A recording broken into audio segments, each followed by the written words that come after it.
novo sistema da natureza e da comunicação das substâncias, bem como da união que há entre a alma e o corpo.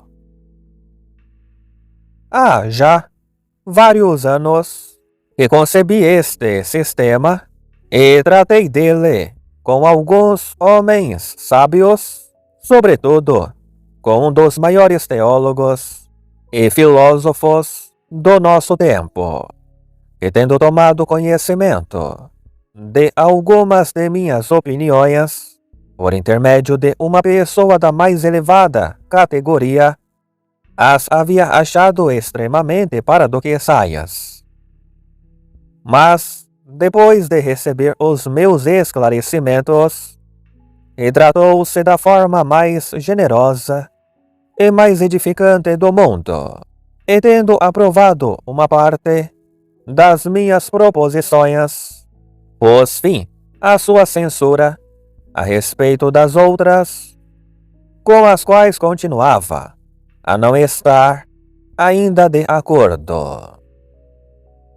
Desde essa altura prossegui com as minhas meditações, consoante a oportunidade, para apresentar ao público somente opiniões bem examinadas, e procurei também satisfazer as objeções feitas aos meus ensaios de dinâmica, que têm ligação com este assunto.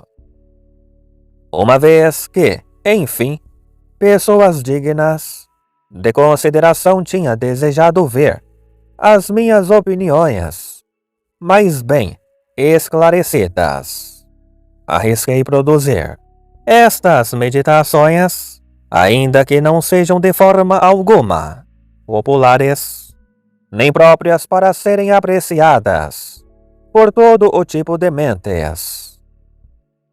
Apliquei-me a isso principalmente para tirar proveito dos juízos daqueles que são esclarecidos nestas matérias, pois seria muito dificultoso procurar e convocar, em particular, aqueles que estariam na disposição de me dar instruções, que receberei sempre de bom grado, desde que nelas se manifeste o amor, a verdade, mais do que a paixão pelas opiniões a que se está predisposto.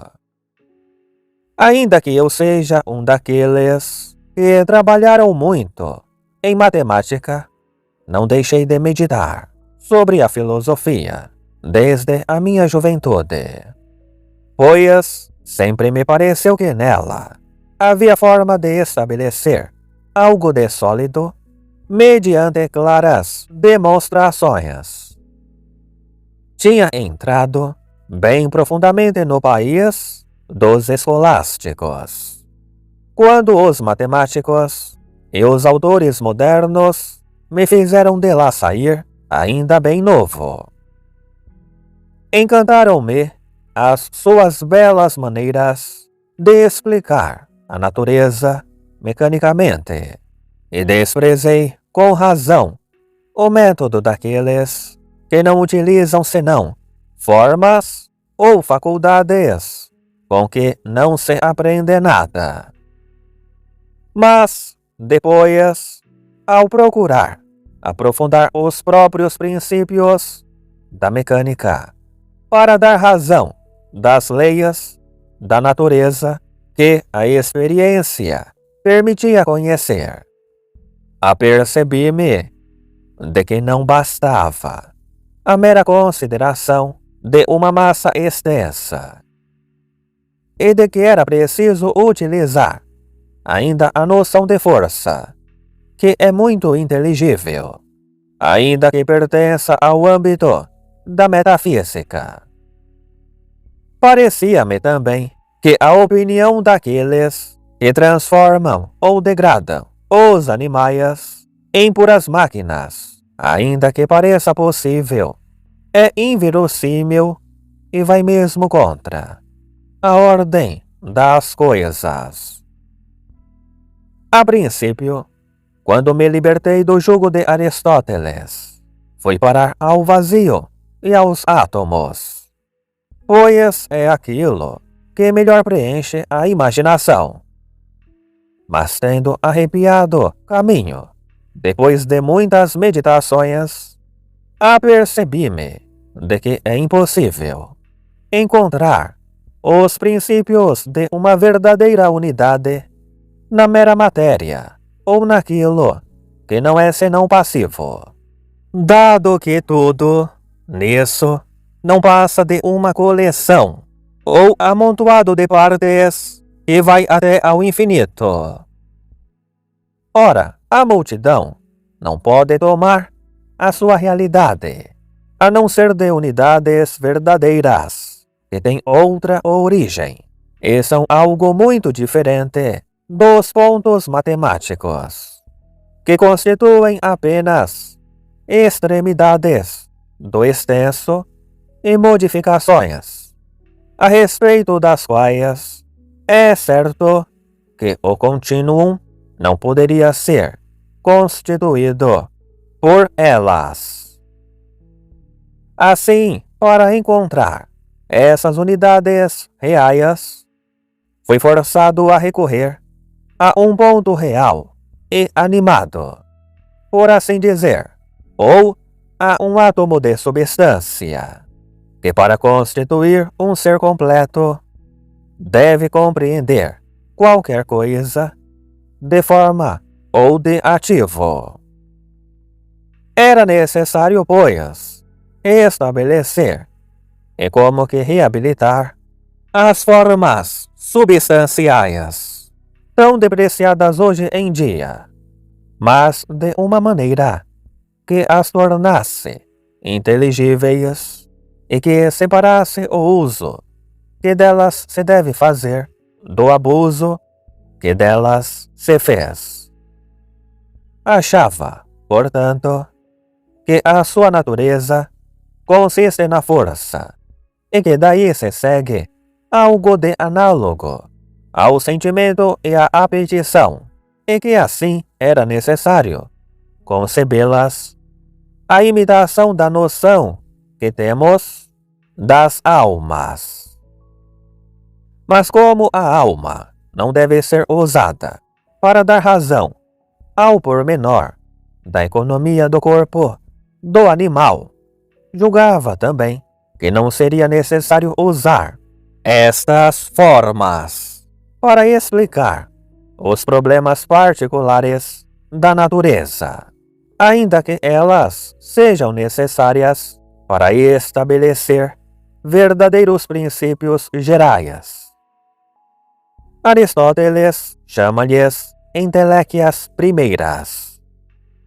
Eu chamo-lhes, talvez mais inteligivelmente, forças primitivas, que não contêm somente o ato ou o complemento da possibilidade, mas ainda uma atividade original. Reparava que estas formas e estas almas devem ser indivisíveis, tanto quanto o nosso espírito. Tal como, de fato, me recordava ser, esta era a opinião de Santo Tomás a respeito da alma dos animais.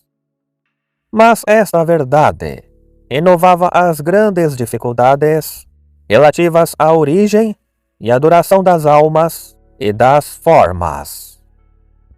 Pois dado que toda substância simples que possui uma verdadeira unidade não pode ter o seu começo nem o seu fim, a não ser por milagre, segue-se que não poderiam começar a não ser por criação, nem terminar a não ser por aniquilação. Assim, excetuando as almas que Deus quer ainda expressamente criar, era obrigado a reconhecer ser necessário que as formas constitutivas das substâncias tenham sido criadas com o mundo e que subsista sempre. Também alguns escolásticos, como Alberto Magno e John Bacon, tinham entrevisto uma parte da verdade sobre a sua origem. E a coisa não deve parecer nada extraordinária, pois apenas concede às formas a adoração que os gazendistas atribuem aos seus átomos. Julgava, no entanto, que de modo nenhum se deviam misturar indiferentemente ou confundir os espíritos e a alma racional com as outras formas ou almas, pois aqueles são de uma ordem superior e têm incomparavelmente mais perfeição que estas formas imersas na matéria, que, na minha opinião, se encontra em toda a parte, e que, em comparação com estas, são como pequenos deuses, feitos à imagem de Deus, e tendo em si algum raio das luzes da divindade. É por isso que Deus governa os espíritos, tal como um príncipe governa os seus súditos, e mesmo tal como um pai cuida dos seus filhos, ao passo que ele dispõe das outras substâncias, como um mecânico maneja as suas máquinas. Desta forma, os espíritos possuem leis particulares que os colocam acima das revoluções da matéria pela própria ordem que Deus neles introduziu, e pode dizer-se que tudo o resto não é feito senão por mor deles, e que até essas revoluções estão acomodadas à felicidade dos bons e ao castigo dos maus. Todavia, voltando às formas vulgares ou às almas irracionais, esta duração que é preciso atribuir-lhes em lugar daquela que se tinha atribuído aos átomos, poderia levantar a dúvida de saber se elas não passam de corpo em corpo, o que seria a mente em psicose, mais ou menos como alguns filósofos acreditaram na transmissão do movimento e na das espécies. Mas esta fantasia está bastante afastada da natureza das coisas. Não há tal passagem, e foi aqui que as transformações de Swammerdam, Malpighi e Lee Van Hoek, que são dos mais excelentes observadores do nosso tempo, vieram em meu auxílio e me fizeram admitir mais facilmente que o animal e todas as outras substâncias organizadas, de modo nenhum, começa quando o cremos, e que a sua geração aparente não é senão um desenvolvimento e uma espécie de aumentação. Também reparei que o autor da Recherche de la Vérité, Regis, Arthur e outros homens sagazes não andavam muito longe desta opinião.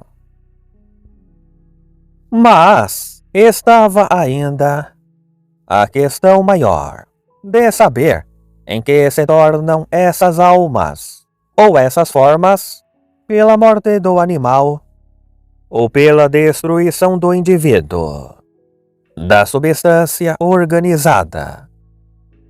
E isso é a coisa mais embaraçante de todas, tanto mais que parece pouco razoável que as almas permaneçam inutilmente num caos de matéria confusa.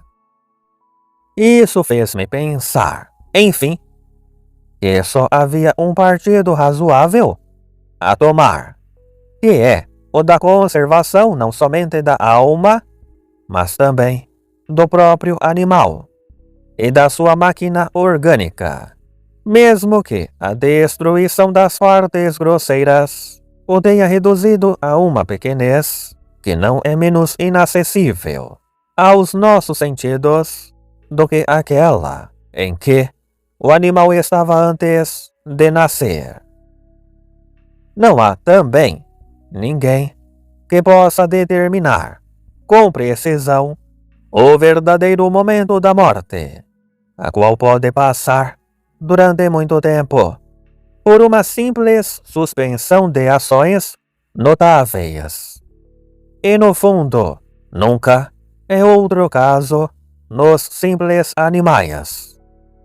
Testemunha disso são as ressurreições das moscas afogadas e depois enterradas sob o pó de giz, e diversos exemplos semelhantes que permitem conhecer de modo suficiente que haveria certamente muitas outras ressuscitações, e por maioria de razão, se os homens estivessem em condições de repor a máquina.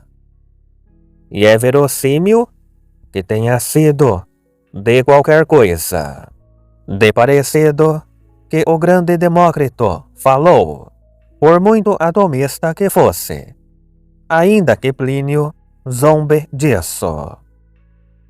É assim natural que o animal, que sempre foi vivente e organizado como pessoas de grande perspicácia, começam a reconhecer, continue também sempre a sê-lo.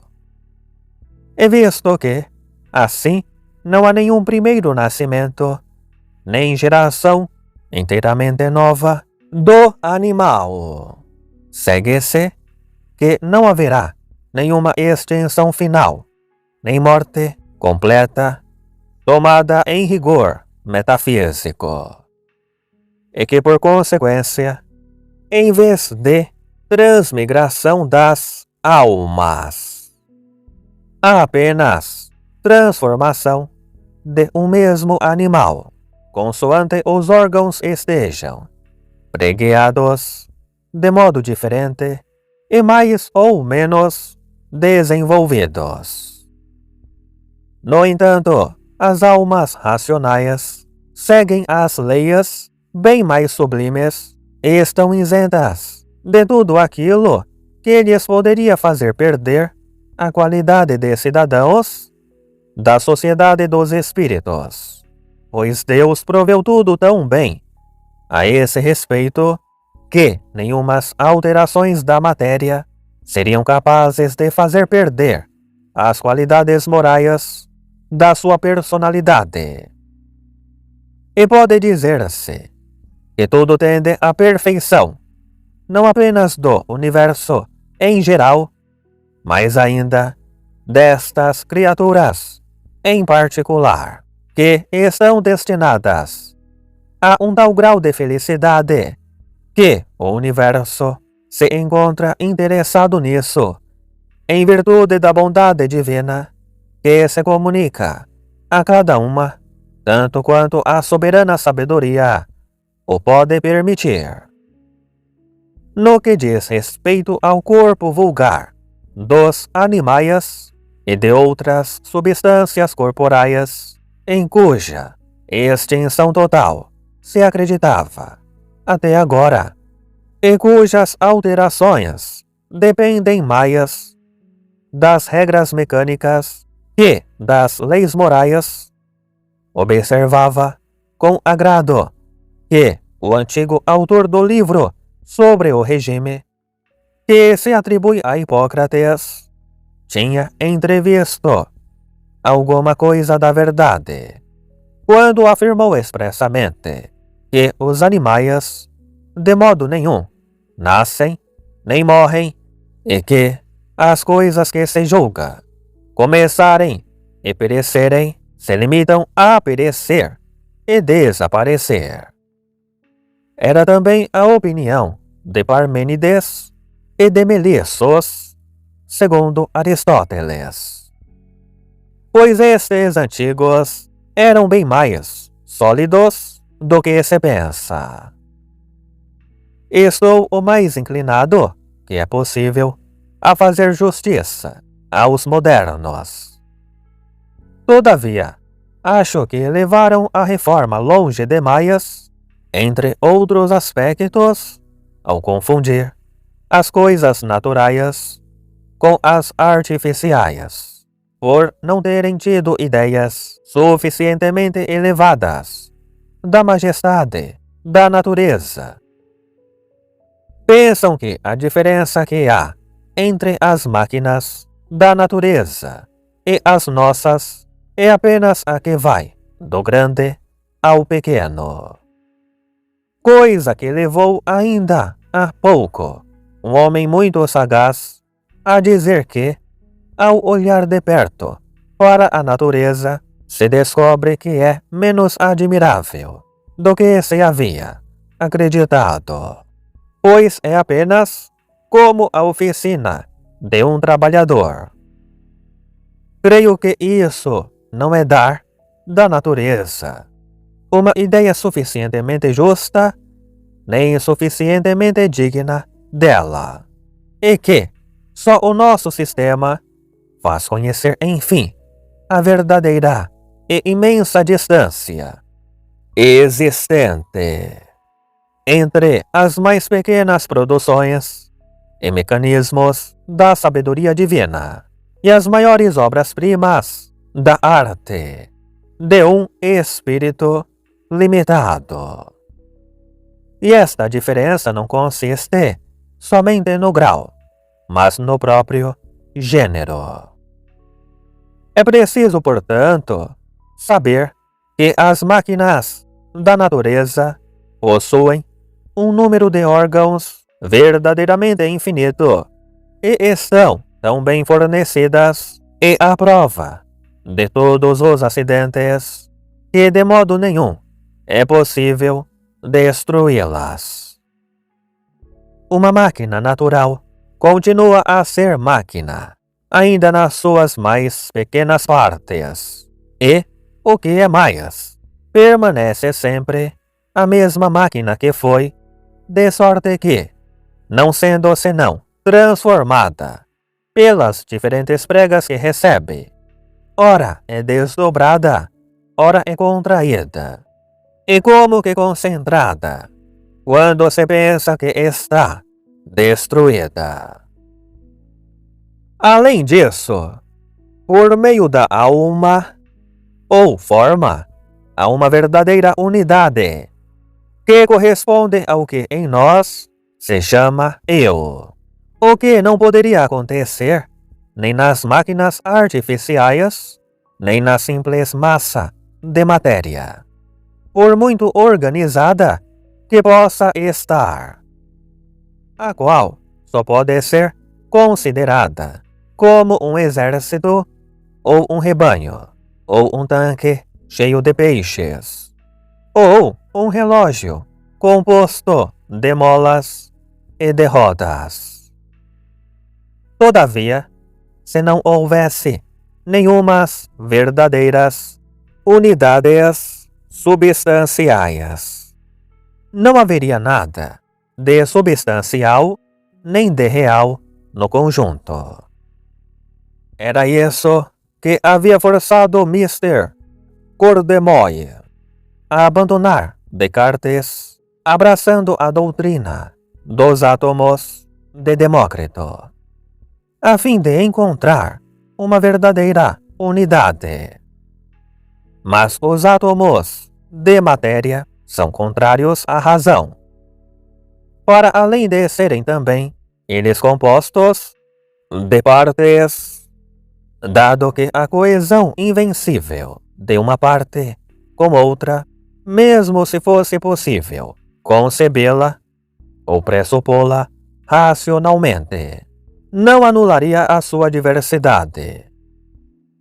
Só os átomos de substância, quer dizer, as unidades reais e absolutamente destituídas de partes são as fontes das ações e os primeiros princípios absolutos da composição das coisas, e como que os elementos últimos da análise das coisas substanciais.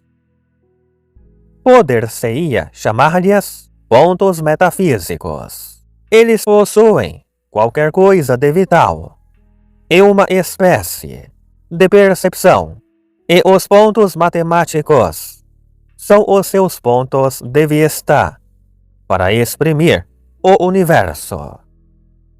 Mas quando as substâncias corporais estão contraídas, todos os seus órgãos juntos não formam, para nós, senão um ponto físico. Assim, os pontos físicos não são indivisíveis senão na aparência. Os pontos matemáticos são exatos, mas não constituem senão modalidades.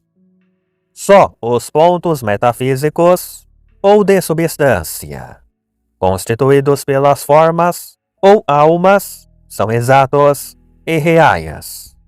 E sem eles não haveria nada de real, pois sem as verdadeiras unidades não haveria nenhuma multidão. Depois de ter estabelecido estas coisas, julgava entrar no porto. Mas quando me pus a meditar na união da alma com o corpo, fui como que repelido para o mar alto, pois não encontrava nenhum modo de explicar como é que o corpo fazia passar qualquer coisa para a alma, ou vice-versa, nem como é que uma substância pode comunicar com outra substância criada. Descartes tinha acabado por abandonar o problema neste ponto, tanto quanto se pode saber pelos seus escritos. Mas os seus discípulos, reconhecendo que a opinião vulgar é inconcebível, julgaram que nós sentimos as qualidades dos corpos, porque Deus faz surgir pensamentos na alma por ocasião dos movimentos da matéria. E julgaram que quando a nossa alma quer, por sua vez, mover o corpo, é Deus que o move por ela. E como a comunicação dos movimentos lhes parecia também inconcebível, acreditaram que Deus dá movimento a um corpo por ocasião do movimento de um outro corpo. É aquilo que eles chamam sistema das causas ocasionais, o qual foi posto muito em voga pelas belas reflexões do autor da Recherche de la Vérité. É preciso confessar que eles captaram bem a dificuldade ao dizerem aquilo que de modo nenhum é possível. Mas não parece que a tenham suprimido quando explicam o que efetivamente se passa. É bem verdade que não há nenhuma influência real de uma substância criada sobre outra. Falando em rigor metafísico, é que todas as coisas, com todas as realidades que há nelas, são continuamente produzidas pelo poder de Deus. Mas para resolver os problemas, não basta a fazer uso da causa geral e introduzir aquilo a que se chama Deus ex machina. Pois quando isso se faz, sem que haja outra explicação suscetível de ser extraída da ordem das causas segundas, está-se propriamente a recorrer ao milagre. Em filosofia é necessário procurar dar razão, fazendo conhecer de que modo as coisas se excetuam pela sabedoria divina, de acordo com a noção do sujeito de que se trata. Tendo, portanto, sido obrigado a admitir que não é possível que a alma ou qualquer outra verdadeira substância possa receber alguma coisa pelo exterior, a não ser pela onipotência divina, foi insensivelmente conduzido a uma opinião que me surpreendeu, mas que parece inevitável, e que, de fato, tem grandes vantagens e belezas dignas de consideração. E que deve, portanto, dizer-se que Deus criou primeiramente a alma, ou qualquer outra unidade real, de tal forma que tudo lhe deve provir do seu próprio fundo, por uma perfeita espontaneidade a respeito de si mesma, e todavia, com uma perfeita conformidade com as coisas fora dela.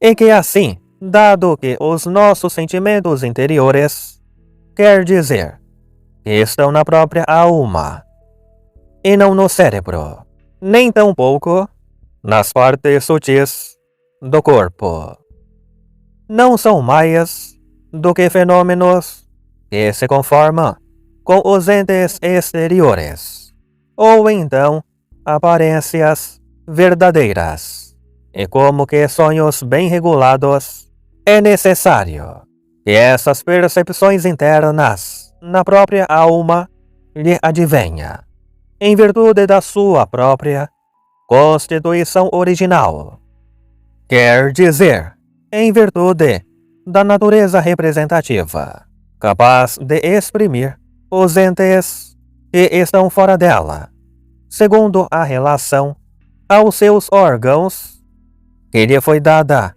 desde a sua criação e que constitui o seu caráter individual.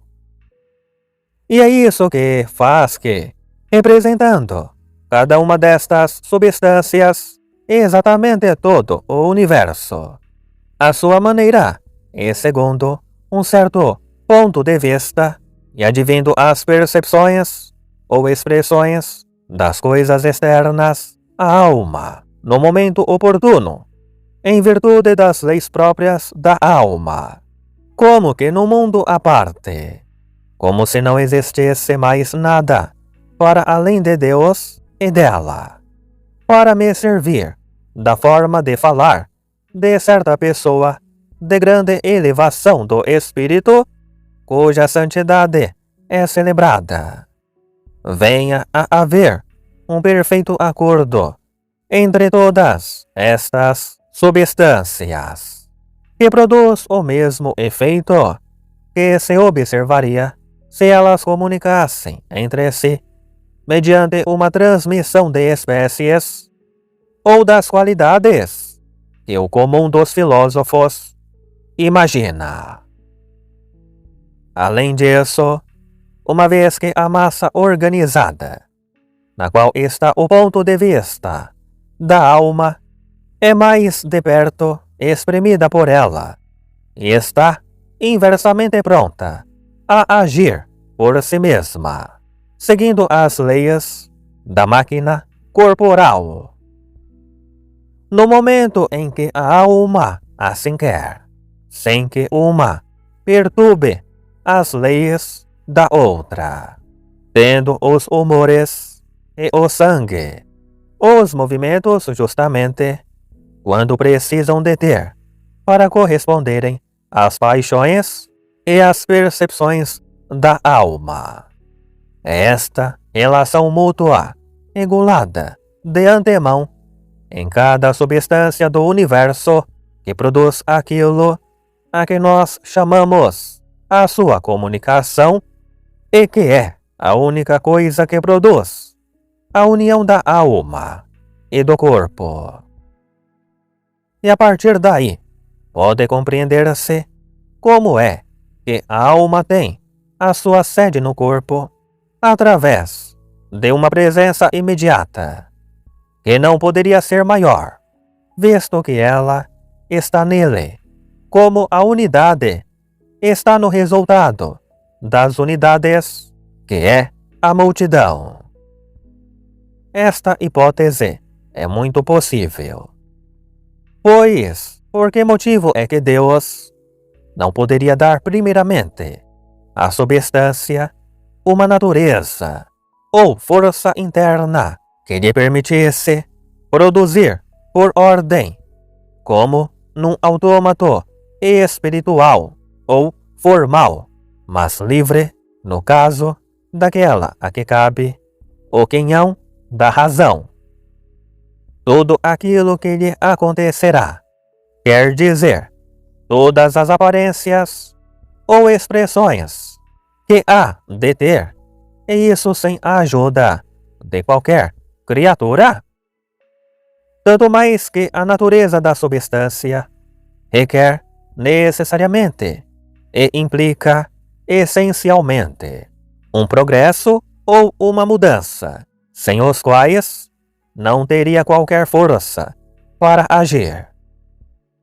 E uma vez que esta natureza da alma é representativa do universo de uma maneira muito exata, ainda que mais ou menos distinta, a sequência das representações que a alma produz para si corresponderá, naturalmente, à sequência das modificações do próprio universo. Tal como, inversamente, o corpo foi também acomodado à alma, para os casos em que ele é concebido como agindo no exterior. Coisa que é tanto mais racional quanto os corpos são feitos unicamente para os espíritos capazes de entrar em sociedade com Deus e de celebrar a sua glória. Assim, a partir do momento em que se vê a possibilidade desta hipótese dos acordos, vê-se também que ela é a mais racional e que oferece uma maravilhosa ideia da harmonia do universo e da perfeição das obras de Deus. Tal hipótese comporta também esta grande vantagem, a saber, a de que em vez de dizer que não somos livres mais do que na aparência e de uma maneira suficiente para a prática, como diversas pessoas inteligentes creram, é preciso antes afirmar que não somos constrangidos senão na aparência, e que, no rigor das expressões metafísicas, nos encontramos numa perfeita independência com relação à influência de todas as outras criaturas. Coisa que também faz aparecer a uma maravilhosa luz a imortalidade da nossa alma e a conservação sempre uniforme do nosso indivíduo, perfeitamente bem regulada pela sua própria natureza, ao abrigo de qualquer acidente do exterior, ainda que haja alguma aparência do contrário. Jamais sistema algum pôs a nossa elevação em maior evidência. Todo o espírito é como um mundo à parte, que se basta a si mesmo, independente de qualquer outra criatura, compreendendo o infinito, exprimindo o universo. Todo o espírito é tão durável, tão subsistente e tão absoluto como o próprio universo das criaturas. Assim deve julgar-se que ele deve aí figurar da maneira mais apropriada, a contribuir para a perfeição da sociedade de todos os espíritos que constitui a sua união moral na cidade de Deus. Encontra-se aí também uma nova prova da existência de Deus, que é de uma clareza surpreendente. pois este acordo perfeito de tantas substâncias que não possuem comunicação entre si não poderia derivar senão de uma causa comum. Ora, além de todas estas vantagens que tornam esta hipótese recomendável, pode dizer-se que é algo mais do que uma hipótese, visto que não parece possível explicar as coisas de outra forma inteligível e que várias grandes dificuldades que até agora puseram à prova os espíritos parecem desaparecer por si mesmas quando se chega a compreendê-la bem. E preservam-se muito bem as maneiras de falar vulgares, pois pode dizer-se que a substância cuja disposição dá, de modo inteligível, a razão da mudança, de tal forma que se pode pensar que é a ela que as outras foram, nesse ponto, acomodadas desde o princípio, segundo a ordem dos decretos de Deus. É aquela que, a esse respeito, deve ser concebida como estando a agir depois sobre as outras. Também a ação de uma substância sobre a outra não é uma emissão nem uma transplantação de uma entidade, como o vulgo o concebe, e não poderia ser captada racionalmente a não ser do modo que acabo de dizer. É verdade que se concebem muito bem na matéria não só emissões, como recepções de partes, através das quais é racional explicar mecanicamente todos os fenômenos da física. Mas como a massa material não é uma substância, percebe-se que a ação, no que diz respeito à própria substância, não poderia ser senão como agora acabo de dizer. Estas considerações, ainda que pareça um pouco metafísicas, têm ainda uma maravilhosa aplicação na física para estabelecer as leis do movimento, como os nossos ensaios de dinâmica poderão dar a conhecer. Pois pode dizer-se que, no choque dos corpos, cada um deles sofre apenas pela sua própria elasticidade, causada pelo movimento que já está nele. Enquanto ao movimento absoluto, nada o pode determinar matematicamente, pois tudo acaba por corresponder a relações, motivo pelo qual há uma perfeita equivalência das hipóteses, como na astronomia, de tal modo que qualquer que seja o número de corpos que se considere, é arbitrário a assignar o repouso ou então um tal grau de velocidade àquele que se quiser escolher, sem que os fenômenos do movimento retilíneo, circular ou composto o possa refutar. É, no entanto, racional atribuir verdadeiros movimentos aos corpos, conforme a pressuposição que dá razão dos fenômenos do modo mais inteligível. E essa denominação é conforme a noção de ação que acabamos de estabelecer.